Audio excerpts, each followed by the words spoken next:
Ölkəmizdə kiçik və orta biznes sürətlə genişlənir. Son illərdə KOB subyektlərinin sayı əhəmiyyətli dərəcədə artıb, qeyri-neft qaz iqtisadiyyatında payı güclənib.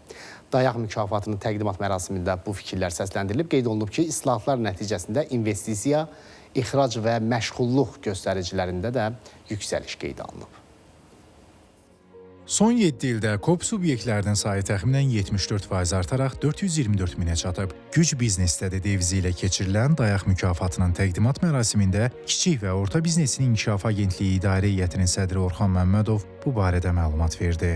Bildirdi ki, bu dövrdə KOB-ların yaratdığı illik əlavə dəyər 10 milyard manatdan 21 milyard manata yüksəlib. Ötən il KOB-ların dövriyyəsi 48 milyard manatı keçərək qeyri-neft qaz dövriyyəsinin 37%-ni təşkil edib. Orxan Məmmədov qeyd etdi ki, həyata keçirilən islahatlar beynəlxalq səviyyədə də yüksək qiymətləndirilir. Qlobal İnnovasiya İndeksində Azərbaycan sahibkarlıq siyasəti və mədəniyyəti göstəricisi üzrə 139 ölkə arasında ikinci yerdə qərarlaşmışdır. Eyni zamanda xarici kapitallı şirkətlər arasında aparılmış sorğuya əsasən KOBİ sosial-iqtisadi inkişafın dəstəklənməsi baxımından dövlət qurumları arasında lider kimi qiymətləndirilmişdir. İqtisadiyyat Nazirinin birinci müavini Elnur Əliyev bildirdi ki, bu ilin yanvar-sentyabr aylarında ölkədə sənaye zonalarında ümumi investisiya həcmi 8 milyard manatdan çox olan 171 sahibkarlıq subyektinə rezident və qeyri-rezident statusu verilib. Nəticədə bu dövrdə sənaye zonaları üzrə ixracın həcmi 17% artaraq qeyri-neft qaz ixracının təqribən 30%-ni təşkil edib.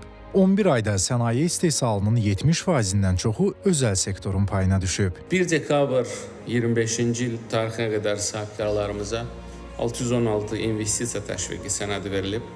Həmin investisiya təşviq verilmiş layihələrin nəticəsində yerli istehsalata 7.4 milyard manatlıq investisiyanın yatırılması nəzərdə tutulmuşdur. ABİF tərəfindən bu ilin yanvar-noyabr aylarında sahibkarların 5800-dən artıq investisiya layihələrinə 340 milyon manatdan çox güzəştli kredit verilmişdir. Əmək və Əhalinin Sosial Müdafiəsi Naziri Anar Əliyev qeyd etdi ki, bu ilin yanvar-noyabr aylarında ölkədə özlə məşğulluq proqramına 16,5 min nəfər cəlb olunub. Az təminatlı ailələrə fərdi təsərrüfat yaratmaq üçün aktivlər verilir. 2018-2025-ci illərdə Azərbaycanda bağlanan əmək müqavilələrinin 92%-i özəl sektorun payına düşüb. Sonra İqtisadiyyat Nazirliyinin dəstəyi və Kiçik və Orta Biznesin İnkişafı Agentliyinin təşkilatçılığı ilə Güc biznesində devizi ilə Dayaq mükafatı təqdim olundu. Bu il iqtisadiyyatın müxtəlif sektorlarında uğur qazanmış 17 sahibkarlıq subyekti mükafatlandırıldı. Əkbər Əlizadə, Elvin Muradov, İsmail Əmirli,